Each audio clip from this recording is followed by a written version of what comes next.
ایک صحابی تھے حضرت عاصم بن ثابت رضی اللہ تعالیٰ عنہ۔ جنگ احد میں نا حضور کے ہاتھ پہ موت کی بیعت کی، جنگ احد میں بیعت کی، سونیا تیرے نام پہ مرنا، ڈٹ کے لڑے۔ سلافہ بن سعد کے 2 بیٹے بدر میں قتل کیے انہوں نے۔ ایک قبیلہ غزیل تھا، انہوں نے احد کے بعد حضور سے کہا کچھ قاری ہمیں دے دیں، ہم نے قرآن سیکھنا ہے۔ تو نبی پاک نے کچھ بندے بھیجے، تو عاصم بن ثابت کو بھی بھیجا، لیکن انہوں نے دھوکہ کیا، وہاں جا کے ان کو گرفتار کر لیا۔ جب گرفتار کر کے مکے والوں کے ہاتھ بیچنے لگے تو حضرت عاصم بن ثابت نے تلوار نکال لی، فرمانے لگے میں کافر کا قیدی ہو کے جینے سے بہتر ہے شہادت کی موت مر جاؤں۔ کافروں کا قیدی لڑے اور فرمانے لگے میرے کمان میں تیر باقی ہے، میں لڑوں گا اور اتنا لڑوں گا کہ تمہیں پتہ چلے گا مجھے لڑنا آتا ہے۔ اور فرمایا میں صبر کروں گا اور صبر کر کے دکھاؤں گا، میں ڈٹوں گا اور تمہیں ڈٹ کے۔ اکیلا بندہ میدان میں ڈٹ گیا، اکیلا۔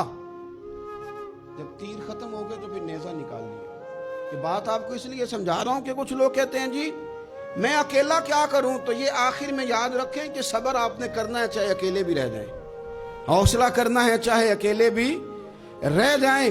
اکیلے لڑے، تیر ختم ہو گئے تو نیزہ نکال لیا، خوب لڑے۔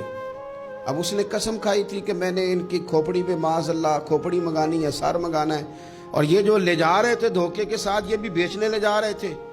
تو جب تھک گئے نا اور چاروں جانب سے جسم میں تیر پہ وسط ہو گئے تو دعا مانگی۔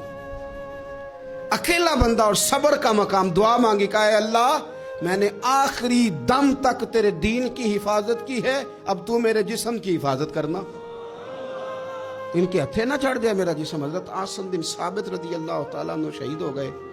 کافر قریب گئے جسم پکڑنے کے لیے، گرفتار کرنے کے لیے، سر کاٹنے کے لیے، تو شہد کی مکھیاں آ گئیں، پورے جسم پہ قبضہ کر لیا۔ قریب جاتے تو مکھیاں لڑتی، کہنے لگے پیچھے ہٹ جاؤ، شام ہوگی نا توڑ جائیں گی، پھر ہم سر کاٹ لیں گے۔ شام تک چاروں جانے بیٹھے رہے، نہ کوئی ہوا آئی، نہ کوئی بادل برسا، نہ کوئی طوفان آیا۔ شام کو انہوں نے اٹھانا تھا، ایک ریلا آیا پانی کا اور جناب عاصم بن ثابت کی لاش مبارک کو بہا کے لے گیا۔ میرے رب نے اس میدان میں بھی یہ بتلایا کہ جو صبر کرے نا رب اس کے جسم کی بھی حفاظت فرمایا کرتا، کہ جسموں تک کی آخری دم تک اللہ کی مدد ان کے شامل حال رہتی۔